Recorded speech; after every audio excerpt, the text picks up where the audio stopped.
সুপ্রিয় দর্শক শ্রোতা, আপনাদের সকলকে স্বাগত জানিয়ে আজকের আলোচনা শুরু করতে যাচ্ছি। আশা করি আপনারা সকলেই ভালো আছেন। আজকের আলোচ্য বিষয়, গ্রীষ্মকালে টপ ফ্লোরে গরম বেশি, কিভাবে নিয়ন্ত্রণ করবেন। তাহলে শুরু করা যাক। টপ ফ্লোরের ছাদ গরম হাওয়া থেকে রক্ষা পেতে আধুনিক ও কার্যকর বেশ কিছু উপায় রয়েছে, যেমন হিট রিফ্লেকটিভ বা কুল রুফ পেইন্ট। এটি বর্তমানে সবচেয়ে জনপ্রিয় সমাধান। ছাদের ওপর বিশেষ ধরনের সাদা বা হালকা রঙের তাপ প্রতিফলক পেইন্ট ব্যবহার করলে তা সূর্যের আলো প্রতিফলিত করে ছাদকে ঠান্ডা রাখে। এটি ছাদের তাপমাত্রা 10 ডিগ্রি সেলসিয়াস পর্যন্ত এবং ঘরের ভেতরের তাপমাত্রা 3 থেকে 8 ডিগ্রি সেলসিয়াস পর্যন্ত কমিয়ে আনতে পারে। বাংলাদেশে PU roof coat, weather coat, roof paint এবং হিট শিল্ডের মতো বিভিন্ন ব্র্যান্ডের পেইন্ট বাজারে পাওয়া যায়। 2. ছাদ বাগান বা গ্রিন রুফ। ছাদে টব বা বেড তৈরি করে গাছ লাগালে সূর্যের আলো সরাসরি ছাদে পড়ে না। গাছের মাটি এবং পাতা প্রাকৃতিকভাবে তাপ শোষণ করে ঘর ঠান্ডা রাখে। 3. Heat insulation tiles. ছাদে সাধারণ টাইলসের পরিবর্তে স্পেশাল হিট ইনসুলেশন টাইলস ব্যবহার করা যেতে পারে।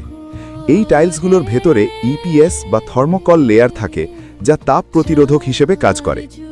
4. রুফ ইনসুলেশন ফোম বা পিইউ ফোম। ছাদের ওপর বা সিলিংয়ের নিচে পলিইউরেথেন বা পিইউ ফোম বা ইনসুলেশন বোর্ড স্থাপন করা যায়।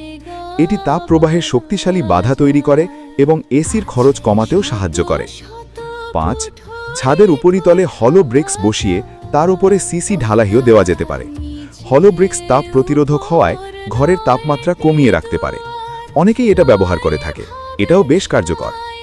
6. জল ছাদ। এটা চুন কংক্রিট যা তাপমাত্রা নিয়ন্ত্রণে সাহায্য করে এবং ছাদকে জলরোধক করার জন্য ব্যবহৃত হয়। তবে এটা পুরাতন পদ্ধতি, এখন কম ব্যবহৃত হয়। 7. সাময়িক বা স্বল্প খরচের সমাধান। দীর্ঘমেয়াদী ব্যবস্থা নিতে না পারলে কিছু ঘরোয়া পদ্ধতি অনুসরণ করতে পারেন। ছাদে পানি ছিটানো। রোদ কমে যাওয়ার পর বিকেলে ছাদে পানি ছিটালে জমে থাকা তাপ দ্রুত বেরিয়ে যায়। খড় বা চট বিছিয়ে রাখা। ছাদে ভেজা খড় বা চট বিছিয়ে রাখলে ছাদ অনেক সময় ধরে ঠান্ডা থাকে। শেড ব্যবহার। ছাদের ওপর অস্থায়ী শেড ব্যবহার করে সরাসরি সূর্যালোক বাধা দেওয়া যায়।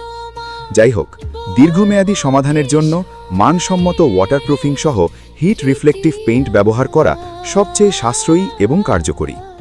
মনোযোগ দিয়ে আমাদের আলোচনা শোনার জন্য আপনাদের সকলকে ধন্যবাদ। আমাদের চ্যানেলটি লাইক করতে ভুলবেন না কিন্তু।